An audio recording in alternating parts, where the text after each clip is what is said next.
ମୋ ନାଁ ହେଉଛି Kedarnath Mishra Das residential higher secondary school Brahmapur. ତ ମୁଁ ପ୍ରିନ୍ସିପାଲ ଅଛି କଲେଜରେ। ପିଲାମାନଙ୍କର ତ ସଫଳତା ସାର୍ ଆଶାନୁରୂପକ ଗୋଟେ ସଫଳତା ହେଇଛି, ଯାହା ଆମେ କଳ୍ପନା କରୁନଥିଲୁ। ଆମେ ଭାବୁଥିଲୁ ଗୋଟେ 4 ଗୋଟି କି 5 ଗୋଟି ପିଲା ଆମର 90% କ୍ରସ୍ କରିବେ, କିନ୍ତୁ ତାଠୁ ଉର୍ଦ୍ଧ୍ୱକୁ ଭଗବାନଙ୍କ ଜୟ ଜଗନ୍ନାଥଙ୍କ ଆଶୀର୍ବାଦରୁ 7ଟି ପିଲା ଆମର 90+ ଆଣିଲେ। ବହୁତ ଖୁସି ହଉଛୁ।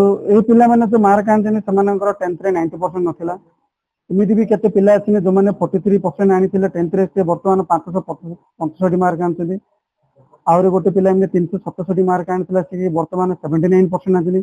ମାନେ 10th ଠୁ ଆମ କଲେଜରେ 20 to 25% ପିଲା ବହୁତ ଭଲ ଆଣିଛନ୍ତି 10th ଠୁ।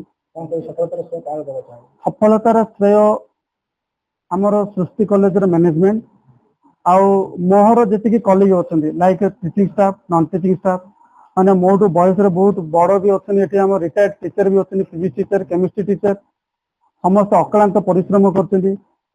କଲେଜର ଯିଏକି ଆମର ପ୍ରେସିଡେଣ୍ଟ ଅଛନ୍ତି ରାମକୃଷ୍ଣ ବାଡ଼ି, ସିଏ ପିଲାଙ୍କ ପଛରେ ଲାଷ୍ଟ ଆମର 2025 ଅକ୍ଟୋବର ମାସଠୁ 2000 ମାର୍ଚ୍ଚ ଆମର ଏକ୍ଜାମ ସରିଲେ ଯାଏଁ ପିଲାଙ୍କ ପଛରେ ସେ କଣ୍ଟିନ୍ୟୁସଲି ଲାଗିଛନ୍ତି। ସେ ମୋ ନାଁ ଶ୍ରୁତି ସ୍ୱାଇଁ, ମୁଁ ରେସିଡେନ୍ସିଆଲ ହାयर ସେକେଣ୍ଡାରୀ ସ୍କୁଲ କହୁଛି। ମୋର 93% ଅଛି, 557। ମୁଁ 90 ଏବଭ୍ ଆଶା ରଖିଥିଲି, 90 ଏବଭ୍ ରହିଛି, ସେଥିପାଇଁ ମୁଁ ବହୁତ ଖୁସି ଅଛି।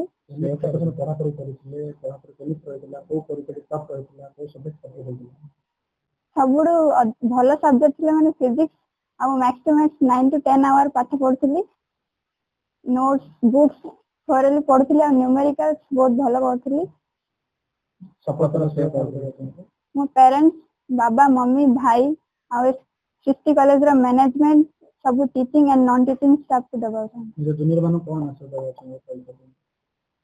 ଜୁନିୟର ମାନେ ଏତିକି କହିବାକୁ ଚାହିଁକି ତାଙ୍କେ କ୍ଲାସରେ ଯାହା ବି ପଢା ହଉଛି ଆଟଲିଷ୍ଟ ରୁମକୁ ଗଲା ପରେ ସେଠି ରିଭାଇଜ କରନ୍ତୁ, ତାପରେ ନ୍ୟୁମେରିକାଲ ସଲ୍ଭ କରନ୍ତୁ, କ୍ୱେଶ୍ଚିନ୍ ସଲ୍ଭ କରନ୍ତୁ, ବୁକ୍ସ ପଢନ୍ତୁ, ଯାହା ଫଳରେ ତାଙ୍କେ ସଫଳତା ପାଇପାରିବେ। ସେକେଣ୍ଡାରୀ ସ୍କୁଲରୁ ମୁଁ ଡାଇରେକ୍ଟର ଅନୁପ କୁମାର ପାଢୀ କହୁଛି। ଆମର ଏ ବର୍ଷ ବିଗତ ବର୍ଷଠୁ ଆମର ବହୁତ ଭଲ ରେଜଲ୍ଟ ହେଇଛି। ଆମର 95 ପିଲା ଆମର ପରୀକ୍ଷା ଦେଇଥିଲେ, ସେଥିରୁ 94 ପିଲା ପାସ୍ ଫାର୍ଷ୍ଟ ଡିଭିଜନ ପାଇଛନ୍ତି ଆଉ ଗୋଟେ ପିଲା ସେକେଣ୍ଡ ଡିଭିଜନ ପାଇଛି। ତା ଭିତରୁ ଆମର 7 ଜଣ ପିଲା ଯୋଉଟା କି 90% ପାଇଛନ୍ତି, ଯୋଉମାନେ 10th ରେ 90% ସେମାନଙ୍କର ନଥିଲା। ତେଣୁ ଏଇ 7 ଜଣ ପିଲା ଆମର ଯୋଉ 90% ପାଇଛନ୍ତି, ସେମାନେ ବହୁତ ଅକ୍ଳାନ୍ତ ପରିଶ୍ରମ କରିଛନ୍ତି। ଆଉ 500ଠୁ ଏବଭ୍ ପିଲା ଆମର 20ଟା ପିଲା ପାସ୍ କରିଛନ୍ତି। 70ରୁ 80 ପିଲା ଆମର 26 ଜଣ ପାସ୍ କରିଛନ୍ତି। ଆଉ 60ରୁ 70 ପିଲା ଆମର 33ଟା ପିଲା ପାସ୍ କରିଛନ୍ତି। ପିଲାଙ୍କୁ ମୁଁ ଆମର ତା ପର ବର୍ଷର ପିଲାଙ୍କୁ ମୁଁ କହୁଛି, ଯୋଉ ଏ ବର୍ଷ ଆମର ଯେମିତି ରେଜଲ୍ଟ ହେଲା, ଯୋଉ ଭାଇ ଭଉଣୀ ମାନେ ତମର ଯୋଉଟାକ ପାସ୍ କରିଛନ୍ତି, ଯେମିତି ଅକ୍ଳାନ୍ତ ପରିଶ୍ରମ କରିକି ଏ କଲେଜର ନାଁ ରଖିଛନ୍ତି, ଏ ସୁନାମ ଅର୍ଜନ କରିଛନ୍ତି, ମୁଁ ସେମାନଙ୍କୁ ଅନୁରୋଧ କରୁଛି ଯେ ସେମାନେ ବି ଆଠୁ ଆହୁରି ବହୁତ ଭଲ ରେଜଲ୍ଟ କରିକି ଆମର ଏ କଲେଜର ଏ ଅନୁଷ୍ଠାନର ସୁନାମ ଆଣିବା ପାଇଁ ଚେଷ୍ଟା କରିଥିଲେ ବହୁତ ଭଲ ହେଇଥାନ୍ତା। କାହିଁକି ଆମର ଏ ବର୍ଷ ମଧ୍ୟ ବହୁତ ପିଲା ଭଲ ପିଲା ଜଏନ୍ କରିଛନ୍ତି। ଆମର ହାଇଏଷ୍ଟ ଏ ବର୍ଷ ଗୋଟେ ପିଲା ଜଏନ୍ କରିଛି, ସେକେଣ୍ଡ ଇୟରକୁ ଏ ବର୍ଷ ଗଲା, ସେ ପାଇଥିଲା 87.8। ତା ନାଁ ହେଉଛି ଆକାଶ ପାଣିଗ୍ରାହୀ। ସେ ବି ବହୁତ ଭଲ କରିବ ଆଉ ଗୋଟେ ଥରକରେ ସେ ମେଡିକାଲ ବି କ୍ରାକ୍ କରିପାରିବ। ମୋର ନାମ ପ୍ରିୟା ବେହେରା, ମୁଁ ସୃଷ୍ଟି ରେସିଡେନ୍ସିଆଲ ହାयर ସେକେଣ୍ଡାରୀ ସ୍କୁଲ ବ୍ରହ୍ମପୁରରୁ କହୁଥିଲି। ଏଇ CHSE ବୋର୍ଡ ଏକ୍ଜାମ ରେ ମୁଁ ସଫଳତା ଅର୍ଜନ କରିଥିବାରୁ ମୁଁ ବହୁତ ଖୁସି ଅଛି।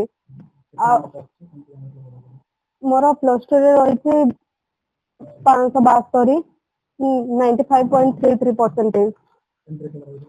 10th ରେ ମୋର ଥିଲା 88%। 10th ରେ ତ ମୁଁ 10th ଠୁ ଅଧିକ ରଖିଛି, ସେଇଥିପାଇଁ ମୁଁ ବହୁତ ଉତ୍ସାହିତ ଅଛି। ମୋର ନାମ ସୁରେଶ ନାଥ ବେହେରା, ସୃଷ୍ଟି ରେସିଡେନ୍ସିଆଲ ହାयर ସେକେଣ୍ଡାରୀ ସ୍କୁଲ। ମୋର 89%। ମୁଁ ସଫଳତାର ସହିତ ମୁଁ କଲେଜକୁ ଦେବାକୁ ଚାହୁଁଛି, କାରଣ କଲେଜ ଯଦି ଆମ ପଛରେ ଲାଗିନଥାନ୍ତେ, ଏତେ ପରିଶ୍ରମ କଲେଜ ଯେତେ କରିଛନ୍ତି ଆଉ ଏଠି ଆଉ ଗୋଟେ ଉପଲବ୍ଧ ହେଇଛି ଯୋଉଟା କି ଇଣ୍ଟରମିଡିଏଟ ସହିତ ଏଣ୍ଟ୍ରାନ୍ସ ଏକ୍ଜାମ ଯାହାକି ନିଟ୍ ଯେଇ ଯେମିତି ଏଣ୍ଟ୍ରାନ୍ସ ଏକ୍ଜାମ ଗୁଡ଼ିକର ତାର ଫ୍ୟାକଲ୍ଟି ଏବେ ଆଡ୍ ହେଇଯାଇଛି ଯାହାକି ଆମେ ବର୍ତ୍ତମାନ ଯେତିକି ପଛପଟେ ଠିଆ ହେଇଛନ୍ତି ଛାତ୍ରଛାତ୍ରୀ ଏବଂ ସହପାଠୀ ସେମାନେ ଏଠି